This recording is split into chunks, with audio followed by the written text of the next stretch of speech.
Welcome back to the Black Table here on the Black Star Network. I'm your regular host, Greg Carr, and we devote our weekly Black Table conversation to issues and topics of particular concern to people of African descent and others who are fighting to build a better society.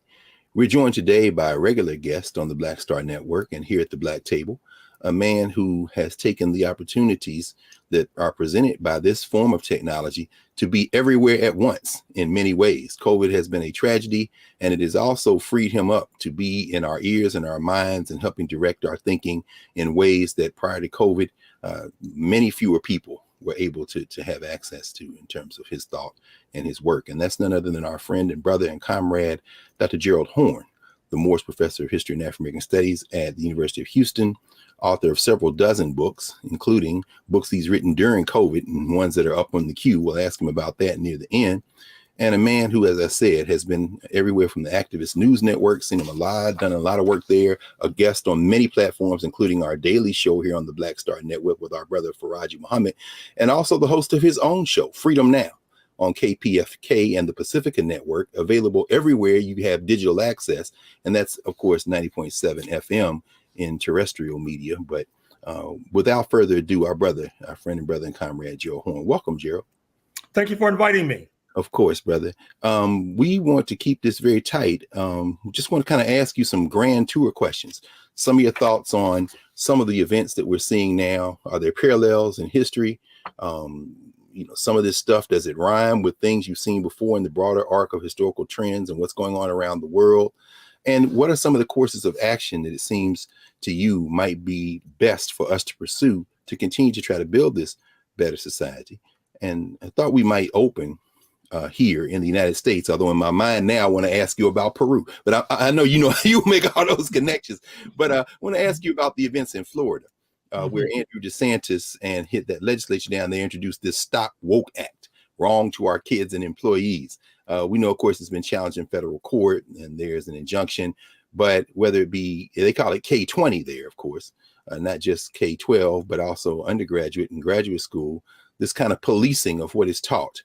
And this attempt, his latest stunt, to attempt to not allow the advanced placement course that the College Board has developed, that is going to be formally debuted in February, not to allow it to be taught in the state of Florida. As someone who has done a lot of work with teaching and learning, who wrote his own curriculum framework and model. In fact, I got that book around here somewhere on teaching and learning African American history and U.S. history.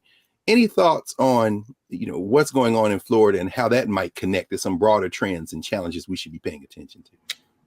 Well, when I think of what Governor DeSantis in Florida has sought to do by barring advanced placement courses in African American history, it reminds me of something that I think is very difficult for some to absorb. That is to say that if you actually teach African American history accurately, it effortlessly tends to contradict the so-called glory of U.S. history. And this occurred to me when I was watching the Hollywood film Woman King with Viola Davis, which of course was shut out of the Oscar nominations. That is to say, Viola Davis's stirring performance was shut out. And it's about this group of women warriors who were fighting against the slave trade. And when you watch that movie, which represents a multi-million-dollar investment, you see that for these Africans, being shipped to North America was a defeat. The grand narrative of the United States history is supposedly that coming to the United States is something that everybody wants to do, and it's something that is the glory of the United States of America. And so when Governor DeSantis seeks to bar Black history, what he's seeking to do is to uplift a false narrative of how this country was built, to downplay, if not ignore, the fact that it was built upon the shoulders and upon the exploitation of free African labor. But it's actually more pernicious and insidious than that, because Governor DeSantis also has gone after corporations like Disney, a major employer in his state, for supposedly not signing on sufficiently to the right-wing agenda. And this is a very ominous and dangerous trend that you see across the United States. In Texas, for example, from where I'm speaking, the Attorney General has gone after Wall Street firms because he says they have not been sufficiently energetic in helping to finance gun manufacturers. And so this is part of this attempt by the Republican right wing to attack on all fronts from the right, even up to and including attacking Fortune 500 corporations. And when this has happened in other countries, we've oftentimes employed the F word. That is to say that it has the odor of fascism. And I don't think we should ignore that particular analogy in talking about Florida and Texas. Thank you, Gerald. In fact, man, this is fascinating. As you're talking, I'm thinking about all of the fronts, as you say, these full spectrum fronts. We saw House Bill 1467 in Florida, which is actually seeking to police what school teachers in Manatee County have on their classroom shelves in terms of books, and saying that all the books must be vetted now by trained professionals, librarians, and others.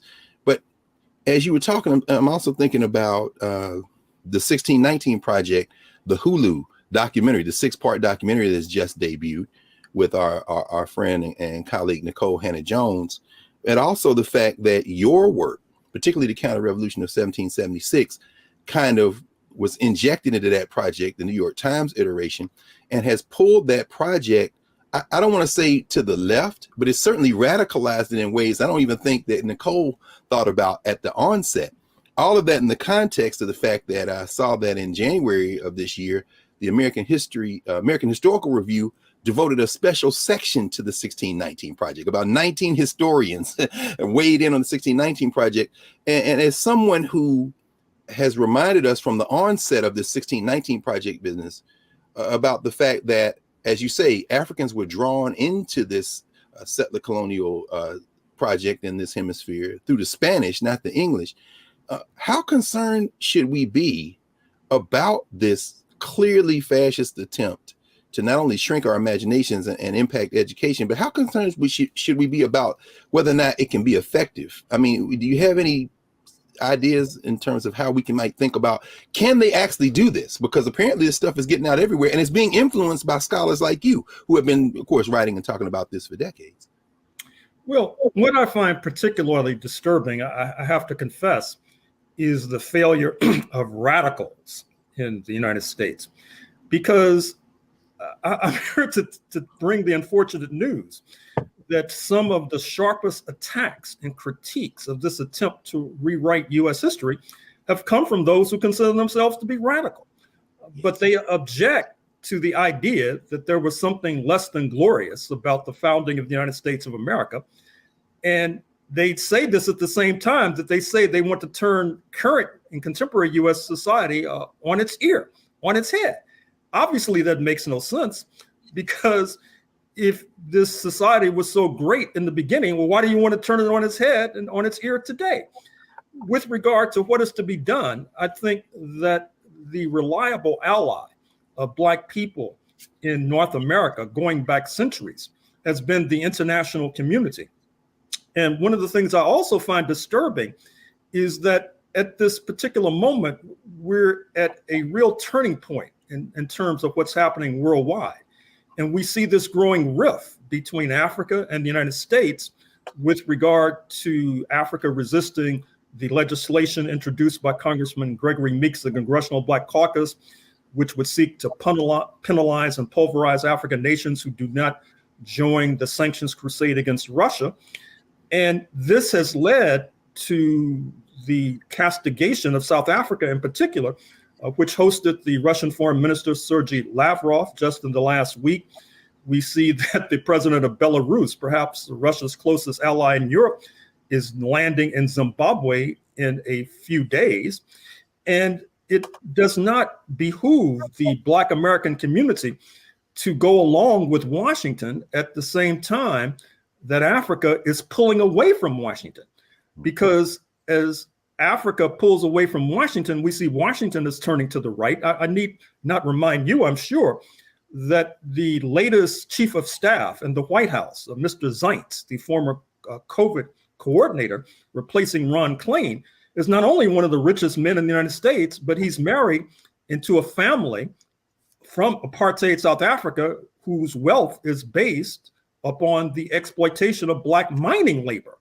Yes. Hunter Biden, the notorious son of Mr. Biden, is married similarly. And so I'm very disturbed by the fact that our leadership, and in fact, many of our intellectuals, are not necessarily keeping up with what's going on in the world, and that is to our ultimate detriment. Absolutely.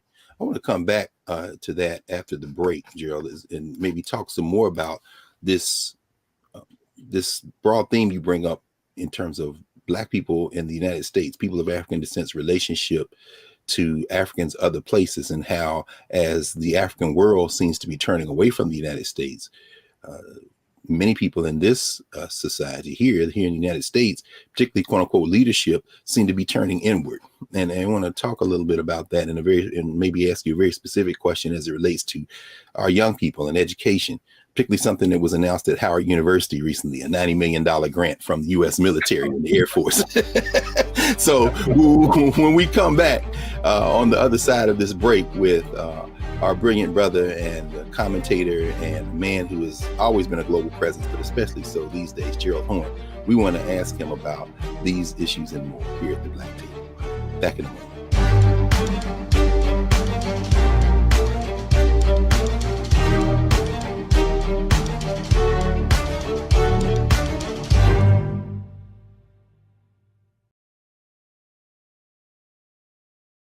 Black Star Network is here. Oh, no punch! I'm real revolutionary right now. Thank you for being the voice of Black America. All momentum we have now, we have to keep this going. The video looks phenomenal. See, there's a difference between Black Star Network and Black-owned media and something like CNN. You can't be Black-owned media and be scared. It's time to be smart. Bring your eyeballs home. You dig?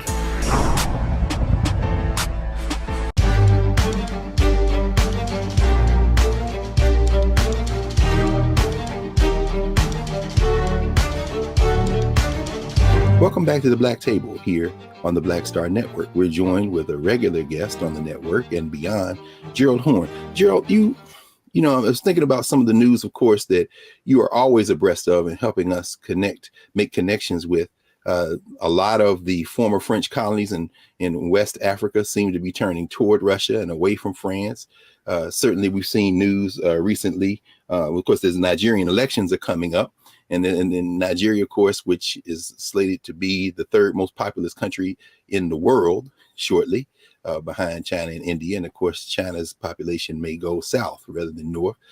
Recently, we saw that Howard University made a big splash by getting nearly $100 million to head an HBCU consortium, a number of other HBCUs, to set up a relationship center, one of 14 existing centers that will be doing work with the United States military. The United States, the head of the Joint Chiefs of Staff, a Black man, of course, Lord Austin, was on Howard's campus to announce this, along with the president of Howard University and leadership at Howard. Also, the Secretary of the Air Force, because this is the particular conduit. As we see these developments around the world, as Africans seem to be choosing themselves and their relationships with each other and other people over relationships with the United States, what does that bode for African people in the United States to see institutions like our historically Black colleges and universities seem to be drawn into a closer kind of relationship with a United States war machine and war engine that has wreaked havoc around the world? Well, I was quite concerned when I read that news article about Howard University, because, as you know, I'm publishing a book in a few months on Washington, D.C., and you can't talk about Washington, D.C. and its preeminent role in the Black liberation struggle without talking about Howard University, because this is the university that not only produced the man once known as Stokely Carmichael, Kwame Ture, the man once known as Leroy Jones and Mary Baraka, Toni Morrison, and then from the other side of the coin, Vernon Jordan, the former head of the Urban League and a mover and shaker on Wall Street subsequently. And so when Howard opens his arms to the Pentagon, alarm bells should go off. And I expect our friends and comrades at Howard to similarly raise their voices, because once again, I don't think that this is in the best interest of Black people, because it's clear that there is concern that with this turn in the international community that I've just made reference to, you had a prominent French intellectual just the other day say that the world is on the verge of World War III. And he suggested, I'm speaking of Emmanuel Todd, speaking in Le Figaro, that it's not clear if the North Atlantic countries led by the United States will prevail in their standoff against Russia and China. Well, it's interesting to note as well that with this turn away from Russia and all of its resources, particularly energy, natural gas, petroleum, gold, etc., Europe and the North Atlantic countries are looking towards Africa for these resources. They're looking to further deepen their claws into the flesh of Africa. Nigerian petroleum, Angolan petroleum, Algerian natural gas, South African gold, South African palladium, Namibian uranium. And Africans want to protect their resources. They don't want to be the horse to the North Atlantic rider. And the question becomes, well, where does Black America stand with regard to that? Do we stand alongside our African brothers and sisters, or do we stand alongside the North Atlantic countries who championed the African slave trade not so long ago in historical terms, and continue to wink or acquiesce to our killings on the streets of these cities after normal police stops, as happened in Memphis most recently? Yes. In fact, it's interesting. Of course, all the headlines in the month of January were about this epic struggle in the U.S. Congress to elect a Speaker of the House, something they said they hadn't been seen since the 1920s. And then before that, the 1850s. And I remember thinking to myself, we have to ask Gerald about this, because as you know better than all of us, the 1850 struggle for a speaker was about slavery. So I'm wondering if you have any comments on that. But in that context, there was this celebration of the now leader of the minority party in Congress, of course, Hakeem Jeffries. And while we celebrate this notion of the ascension of this man of African descent, as you've mentioned, by evoking Gregory Meeks and others, when it comes to foreign policy, the two parties seem to be much closer together than they are when it comes to some of these domestic policies. And I'm wondering if you have any thoughts on how we should be thinking, because when you talk about Black America and what we should be doing, obviously class plays a role, and rank and file folk who are watching Black Table, who are listening to you in Pacifica Network and everywhere else, probably most of those folks aren't the policymakers that are pushed out there as our leaders, so to speak. You know, how do we impact those elected leaders who we celebrate more kind of for demographic purposes? Look at us, look at where we're going, than necessarily political purposes, particularly when it comes to U.S. foreign policy. I think we should normalize and regularize the route of engaging in primary challenges to members of the Congressional Black Caucus, because I think that that's when we can raise these issues. That's when we can try to drag these Congressional Black Caucus members to the left. And with regard to Hakeem Jeffries, as you know, he's a regular vote in favor of aid to Israel. Now, he comes from Crown Heights, Brooklyn, New York, which has been a flashpoint in terms of Black Jewish tensions in recent years and decades. But I don't think that should exculpate him with regard to sending billions to the apartheid Zionist state, at the same time that in his home borough of Brooklyn, homelessness continues to prevail. With regard to other events in Washington, and with regard to that vote for the speaker, I put that in the context of the January 6th report. Recall that Congressman Benny Thompson of Mississippi of the Black Caucus chaired the committee that investigated the insurrection, the attempted coup on January 6, 2021. And I think that it's important to see the speaker's election as a kind of slow motion coup d'etat, just as January 6, 2021 was a blitzkrieg attempted coup d'etat. That is to say, to prevent the peaceful transfer of power. Now they're playing the long game. They're even considering wrecking Social Security and Medicare in terms of the so-called debate about the debt ceiling, raising the U.S. debt ceiling so the United States can pay its bills. But it's even deeper than that, because even though I think the January 6th report was a worthy document to peruse, the elephant in the room that it did not examine is the fact that January 6th, like in the 1850s, was an attempt to extend white power. It was, we should not see it as accidental or coincidental that virtually all of those who were storming the Capitol on January 6th were defined as white. They came from various class backgrounds. This is nothing new for the United States. That was the same course of action, I'm afraid to say, in the 1850s.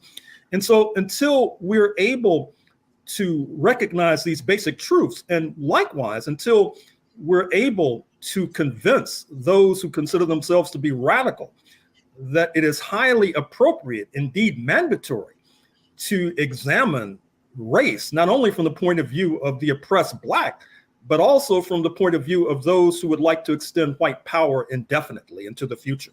Yes.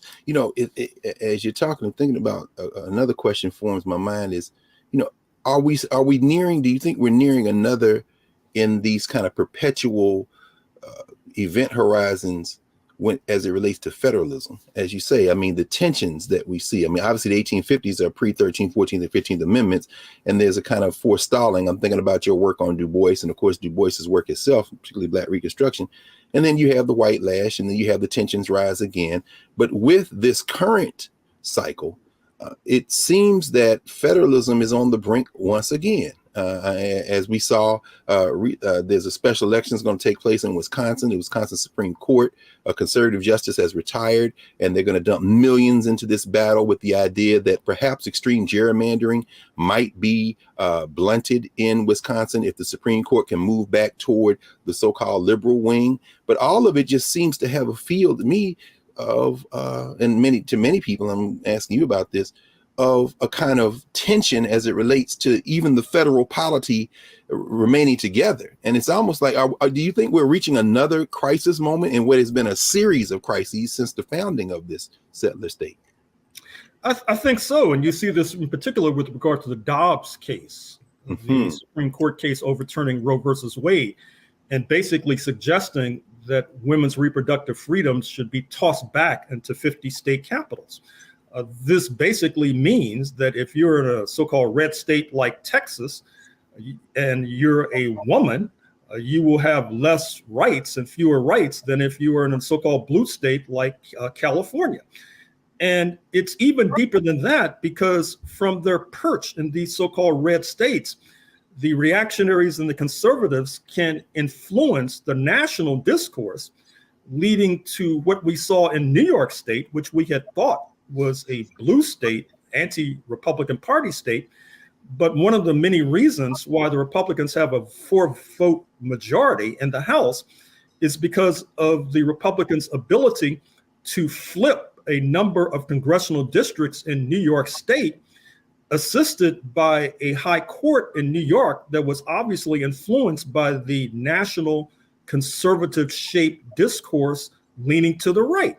And so even though this federalism notion, this idea of the states as 50 different laboratories, is apparently the idea of a majority on the US Supreme Court, it's a bit more complex and complicated than that, because as noted, you cannot necessarily see these boundaries and borders that separate the states as being incapable of being permeated. That is the lesson of the congressional elections in New York State, by the way. We're going to walk across the bridge that you just built and use perhaps Congressman George Santos out of Brazil to walk toward Brazil, in fact, and maybe ask you about how all of this plays against the clear international picture that's emerging in terms of some of the elections in places like Brazil, what's going on in Peru, and what lessons we can learn from that in terms of what we're doing here in the United States. So we'll be back in a moment with Dr. Gerald Horne here at the Black Table. Back in a moment.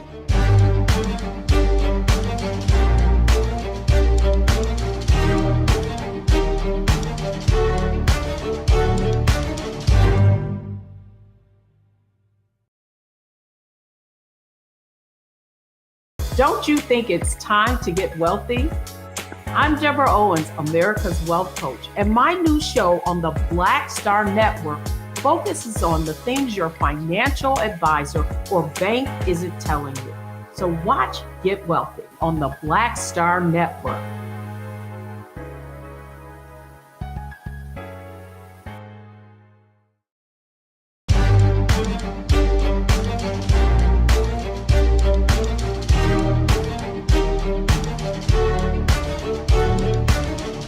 Welcome back to the Black Table here on the Black Star Network.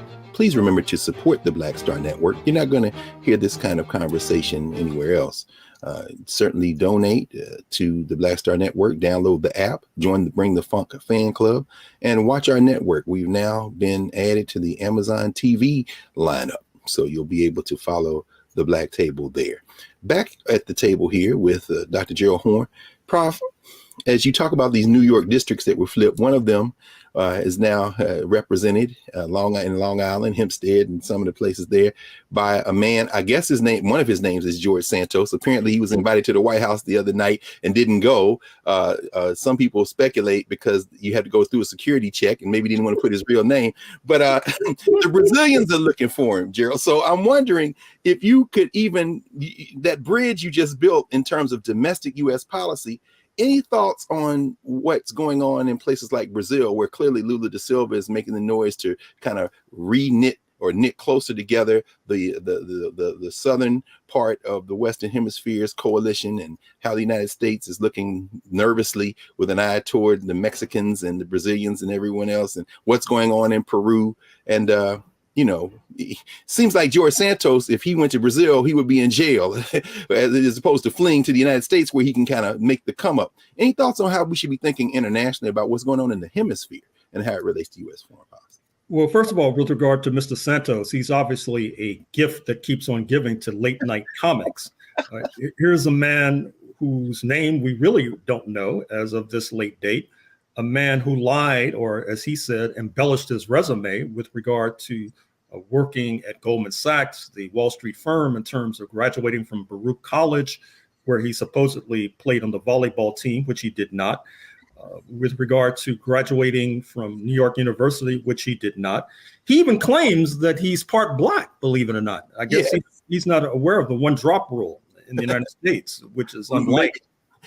Maybe you should read The Deepest South, because I suspect who knows? I mean, he's certainly gonna claim that. In Brazil he wouldn't be, but go ahead, Gerald. He also claims that he is a descendant of Holocaust survivors, although he amended that to say that he is not Jewish, but Jewish, like Blackish in the TV show, or Grown-ish, for example. Now, the sad part is that the joke is on us, because he's a hardline right-winger. He's going to be a reliable vote for Speaker Kevin McCarthy. You might have seen the photo of him giving the white power signal to the right-wing white nationalists in his base. Now, I should also say that this relationship between Brazil and the United States stretches back to the bad old days of the African slave trade. You may recall that after the South was defeated in 1865 in the U.S. Civil War, you had thousands of slave owners with their so-called property in tow, post-1865, who migrate to Brazil. So some of us might even have relatives in Brazil that we do not know about. Brazil did not abolish slavery until 1888. So George Santos comes out of that right-wing tradition in Brazil.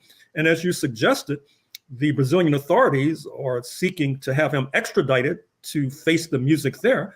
And I should say the same thing about his apparent leader. Speaking of the defeated Brazilian president, Mr. Bolsonaro, who just tried to execute a coup on January 8th, a la January 6th, where they stormed the Capitol. Speaking of his supporters, he's now lollygagging in Florida, communing with his good buddy, the 45th US president, Mr. Trump. And we should take this event very seriously, because once again, if we ignore these international trends at the same time that our opponents stateside are enmeshed in these international trends, then we're ultimately the loser. Keep in mind that Steve Bannon, the former advisor to Mr. Trump, is knee deep in Brazilian politics, just like he's knee deep in European politics.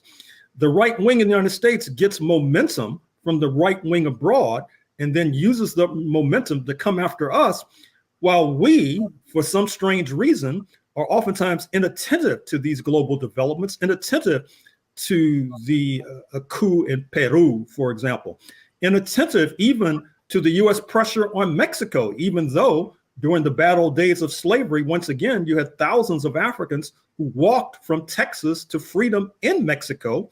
And yet, as the United States puts pressure on the government in Mexico City with regard to Mexico opening up its energy resources to exploitation by Texas oil men, many of our leaders and intellectuals have nothing to say, and ultimately that's to our detriment. Gerald, right, let's look at that. I mean, looking, of course, at President Obrador in Mexico, and looking at some of the things that have already been said by President Lula da Silva in Brazil in terms of strengthening ties between Brazil and Mexico, or resuming the strengthening of those ties in many ways. What does that kind of bode for the United States if Mexico is able to resist some of this ramped up pressure coming from the United States as a result of what has happened in Brazil and the Brazilian elections? Thinking even specifically about the way that the United States wants to basically invade Haiti, or strengthen its invasion of Haiti, and how Mexico, they were trying to strong arm Mexico to help them go along with that. I mean, any thoughts on the impact of the victory of Lula da Silva in Brazil on shifting politics in the hemisphere, and how that might actually help strengthen a kind of resistance to this pressure the United States and of course the businessmen who do business in its borders are trying to exert in the hemisphere? Well, Lula just executed this past week a monumental maneuver. At a meeting of Latin American and Caribbean states, he and the leader of Argentina have decided to create a common currency. That is to say, a currency that will lead to the downplaying of the US dollar. Believe it or not, all over the world, when you have a nation like Ghana in West Africa seeking to buy petroleum for Saudi Arabia, oftentimes they have to pay for it in US dollars. That's no problem for the United States, because the United States can just go to the printing press. But Ghana has to accumulate dollars the old-fashioned way by earning them. But what you see now globally, not only in Brazil and Argentina, but worldwide, is a process known as de-dollarization. With de-dollarization, with Ghana seeking to move away from the dollar and seeking to use its gold resources, with the leader of China going to Saudi Arabia, and they deciding ultimately to trade Saudi's oil for Chinese currency.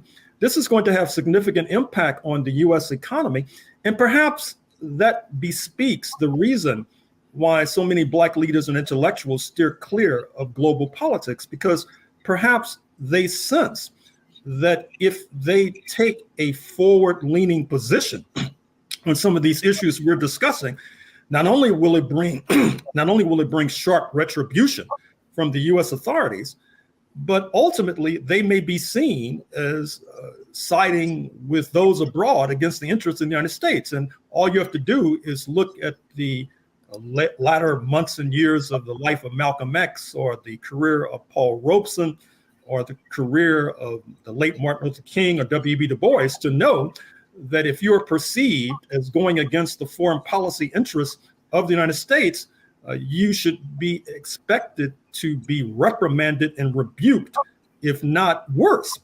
And what we need to do is bring this issue front and center to the table, because the alternative is that we'll just go down slow, which is no way to go down, to be sure. Interesting, Gerald. I mean, obviously, most of the people you mentioned there were not elected officials.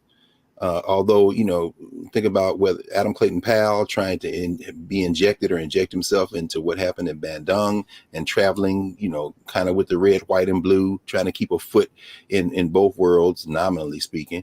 And then, of course, with the Congressional Black Caucus, at least in its nearer to earlier iterations, folk like Ron Dellums, Mickey Leland, and others trying to be strong on African foreign policy.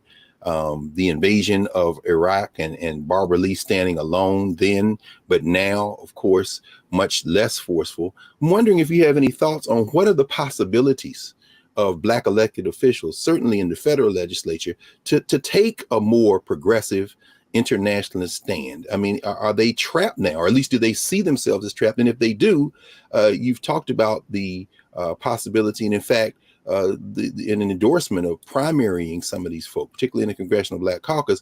And ultimately, though, as we see the United States push to brinksmanship with the open white nationalists and fascists threatening to default on U.S. debt obligations with the debt ceiling, if you are a Black or a progressive legislator in the federal legislature, what choices are open to you, short of trying to replace those legislators with folks who are more internationalist and or progressive? Well, I think that there's the bully pulpit of being in the House, for example. That is to say, that gives you a platform from which you can go on to cable news shows. You can go onto the Black Table to produce and reproduce your message. And speaking of Congresswoman Barbara Lee of Berkeley, Oakland, the successor to Congressman Ronald V. Dellums, one of the few open and avowed socialists in the Congress over the past half century or more, her performance of late has been particularly disappointing because we had thought that she was a reliable dove. We had thought that she was a stern critic of U.S. militarism, but I was disappointed to see in December 2022 when she was standing in line to embrace Mr. Zelensky as he was entering the Capitol to address the members of the U.S. Congress. And this is taking place at the same time that the 76-year-old Congresswoman is planning to leave the Congress, supposedly to make a race for the U.S. Senate. But I'm scratching my head in bafflement because she's going to be running against Katie Porter of Orange County, a congresswoman, Adam Schiff of Burbank, a congressman, and perhaps others. And I don't think her chances are very good. And now, of course, there's this trope that's being floated nowadays about a quiet quitting, where you have workers resigning without telling their bosses. Well, I think Barbara Lee is engaged in loud quitting. That she's going to leave Congress with a bang with this quixotic race for the U.S. Senate. And I don't think that this is the way she would like to end her political career, which has otherwise been a top flight performance. Absolutely. Gerald, this is such a rich conversation, man. I hate that we are going to have to bring it to the end, but we're going to take a break. And when we come back, we will ask you a few more questions and take advantage of the time we have here with you at the table. There's a lot to think about you put on the table, and I want to kind of come back to some of those themes and hear from you on some direction that we might take as we think through what we need to do in this world. So we'll be back in a moment here with our friend and brother and comrade Gerald Horne here at the Black Table on the Black Star Network. Back in a moment.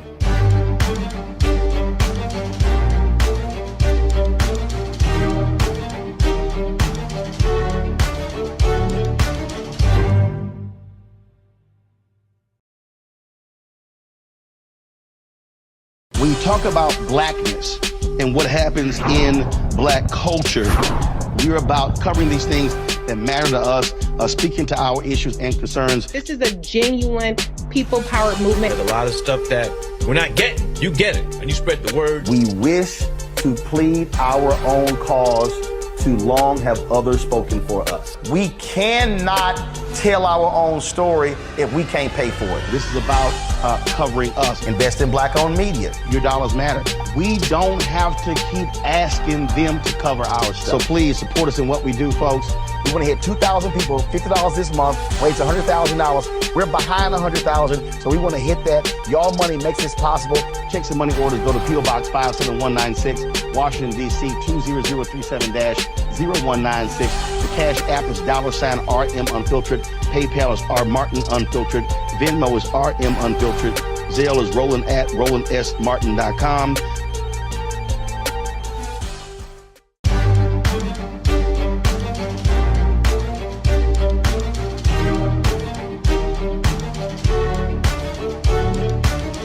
Welcome back to the Black Table here on the Black Star Network.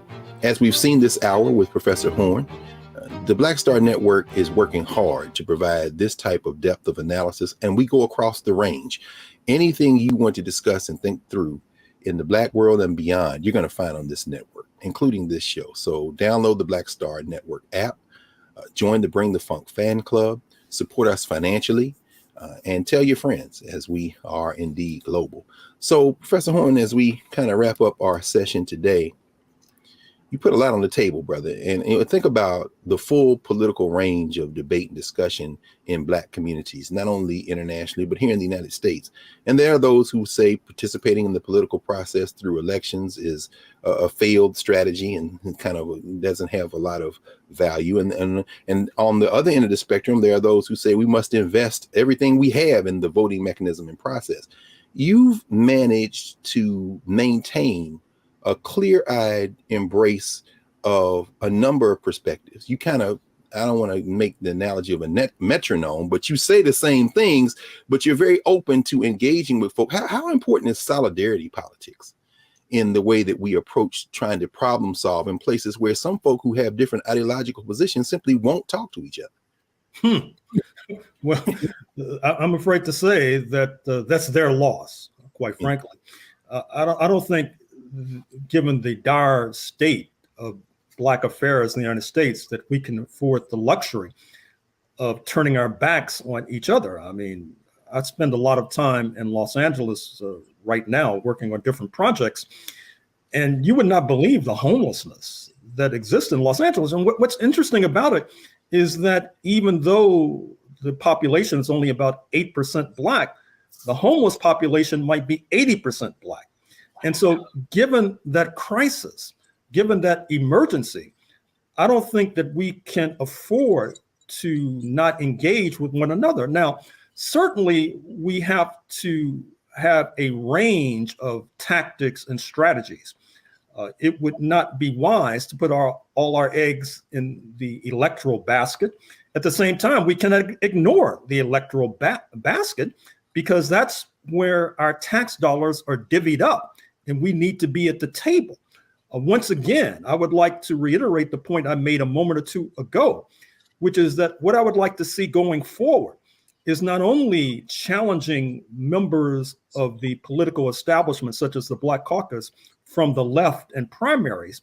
We need to revive that idea also, perhaps in certain districts, of forming third parties to challenge them even in the general election, while avoiding the risk of having that lead to the election of a Republican. Although in most Black congressional districts, fortunately, the Republican Party is a non-starter, it's a non-entity, and so we don't need to run that risk. So I think that even with regard to the electoral basket, we need to rethink what we've been doing of late. That's actually interesting. And I wanted to ask you about this. We've had several sessions here at the table with our legal roundtable of Alethea Watkins and Angela Porter talking about these recent Supreme Court cases.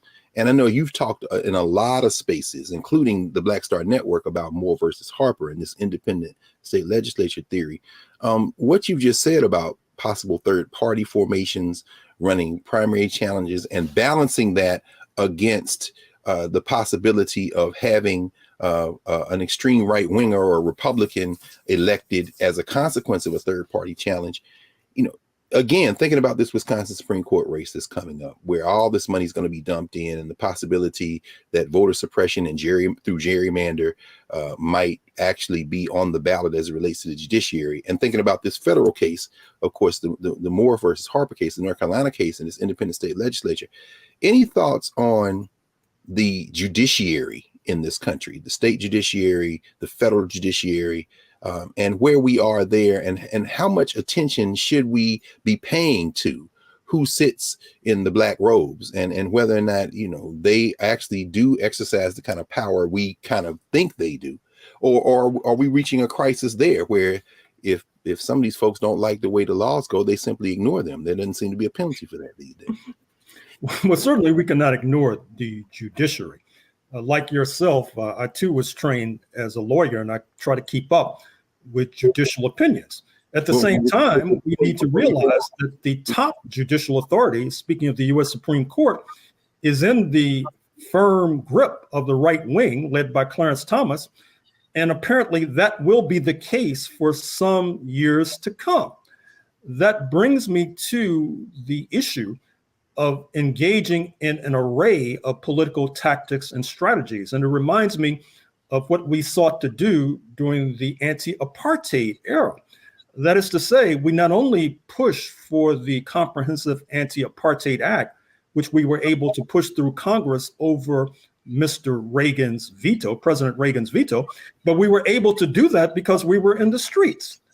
We were engaged in marches, we were engaged in sit-ins, we were engaged in petition drives, but it was also an effort where we got a lot of momentum from international activities along the same line, from Europe, from Cuba, from Africa itself, from Asia. And in some ways, what we did during the anti-apartheid era presents a paradigm for how we need to proceed in the 21st century. That is to say, not ruling out any particular tactic nor strategy, but motoring ahead on all fronts. And I think for a community like ours, which is enmeshed in a state and crisis of emergency, that's the only way to go. This is excellent. And by the way, for everyone listening, yes, Gerald and I both went to law school, but Gerald was a practicing fighting lawyer, including with the National Council of Black Lawyers, every type of coalition. So yeah, a lot of people with JDs who did not do and do not do what you have done, brother. So I mean, every opportunity I get a chance to ask you a question as it relates to the law, it's also a teaching moment for those of you, particularly those you considering going to law school. If you're a young person, law students or practicing lawyers, you would do well. You would do well to examine the legal career of Gerald Horne. Gerald, I want to kind of, as we kind of wind to a close today, again, return to this AP course business. And I also want to ask you whether you think Andrew DeSantis even has a shot at winning the presidency in 24. I mean, I guess it should be an obvious answer, but I don't know. That's what I want to ask you. But, you know, the vast majority of our students, the vast majority of students in this country are not going to take AP courses. Mm-hmm. And, you know, I'm kind of concerned that if they take AP African American Studies and get a high enough score on the test, that they will not take that course from you at University of Houston or me at Howard. And I'm kind of concerned about that as well in terms of class politics and what that says it might not say. Over the arc of the last several years since COVID hit, you've gone from someone who was very well known among many of us who read and study and those who are organizers and builders. You've gone from that to a presence that is ubiquitous. You know, how important is it for us to think beyond some of the kind of more class attuned spaces like AP courses, elite universities, the publishing industry and academia to talk about this kind of public work? I mean, I guess in the academy, they call it public facing work, but it seems to me that you've always been grounded there. And what this technology has allowed you to do over the last several years since COVID hit is be a kind of global professor of sorts, global comrade, global organizer. How important is that kind of work? Oh, it's exceedingly important. Because, for example, on Monday, I'm doing a podcast with a brother in Uganda, for example, which broadcasts heavily in Uganda, but throughout that part of Africa. So obviously, we need to take advantage of the technology, those of us who are able to do so. With regard to the AP course, I share your concern, but on the other side of the equation, what I fear is that the attack on AP, Advanced Placement American Studies, will trickle down and will hamper the ability to teach African American history generally. I mean, that's the import of the attack on the 1619 Project. That's the import of some of the attack on my work that has been getting increasingly sharp and derogatory in recent days and weeks. With regard to Governor Ron DeSantis of Florida, I think that it's going to be difficult for him to prevail over Mr. Trump, although not impossible. And I say that because a lot of what he will be able to do, ironically and paradoxically, depends on if Governor Nikki Haley of South Carolina throws her hat into the race, or former CIA and Secretary of State Michael Pompeo throws his hat into the race, Vice President Michael Pence. In other words, what happened, you might recall, in 2016, was the plethora of Republican candidates basically sliced up the anti-Trump base, and Trump retained a modicum of support that allowed him to get the nomination. Yes. I think that that's what might happen in 2024.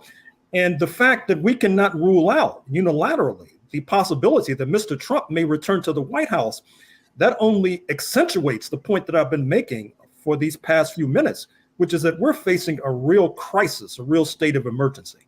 Absolutely. Well, we've only got about a minute left, and thank you for laying that out, particularly the way you did. We'll have to have you back to talk about this as we get closer to the primary season. Let's talk a little bit about, you've got the book on DC coming out, and you're always working on more than one thing. Mm-hmm. Tell us what else you're working on, brother. We always like to hear that. Well, as I intimated a moment or two ago, I've been spending a lot of time in Los Angeles. My next book, I'm afraid to say, is entitled Armed Struggle, ? Panthers, Communists, and Black Nationalism in Southern California through the 1960s.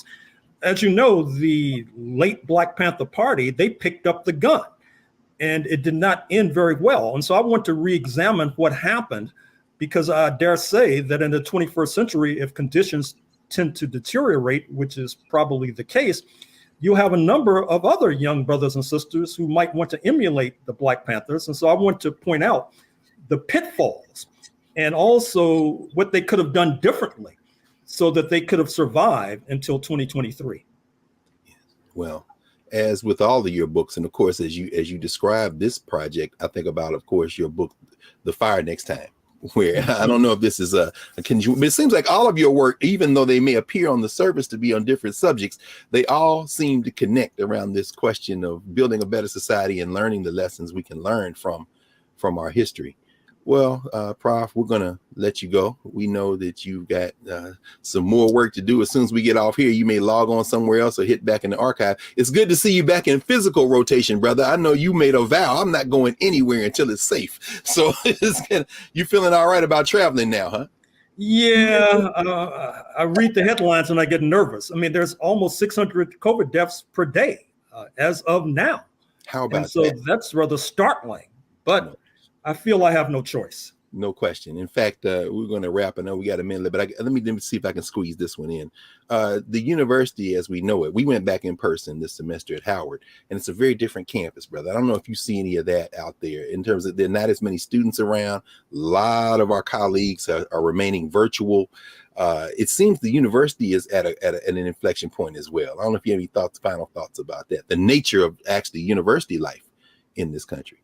Well, what's foremost in my mind right now, which I have to share, is that at my old campus, the University of North Carolina at Chapel Hill, the leaders of that university have decided to do an end run around the faculty by establishing an entirely new school, the School of Civic Leadership, which will be stacked and stocked with right-wingers. And I'm curious to know if they're going to have the same publishing requirements as the rest of us, or are they going to have different requirements for this conservative school? And what frightens me is that A, this may portend a similar trend at other schools, and B, speaking of the U.S. Supreme Court, they're slated to gut affirmative action via a case coming, you guessed it, from the University of North Carolina at Chapel Hill and also Harvard. And that, I'm afraid to say, will be a significant and wounding blow to our young Black population going forward in the 21st century. And on that exclamation point, we absolutely have to have you back to talk about that, brother. Was not aware that. I completely missed that headline.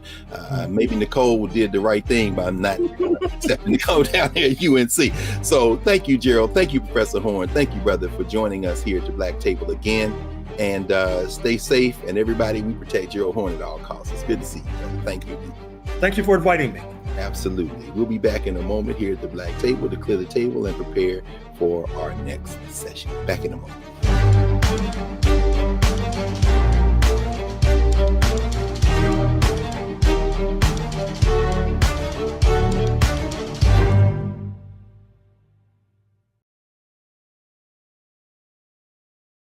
Hatred on the streets, a horrific scene, a white nationalist rally that descended into deadly violence.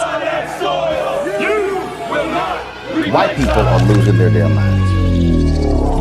There's a name angry pro-Trump mob storms the U.S. Capitol. We've seen shootings. We're about to see the rise of what I call white minority resistance. We have seen white folks in this country who simply cannot tolerate black folks voting. I think what we're seeing is the inevitable result of violent denial. This is part of American history. Every time that people of color have made progress, whether real or symbolic, there has been what Carol Anderson at Emory University calls white rage as a backlash. This is the rise of the Proud Boys and the Boogaloo Boys. America, there's going to be more of this. Here's all the Proud Boys, guys. This country is getting increasingly racist in its behaviors and its attitudes because of the fear of white people. The fear that they're taking our jobs, they're taking our resources, they're taking our women. This is white fear.